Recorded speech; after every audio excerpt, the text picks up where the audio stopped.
দে বেটা দে, লাইনটা দে।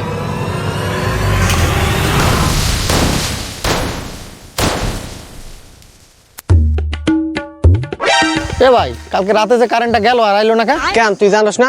গতকাল রাতে গ্রামের সব ট্রান্সফরমার ফেটে গেছে। কি বলিস? এটা কিভাবে হলো? কিভাবে হবে তুই জানিস না?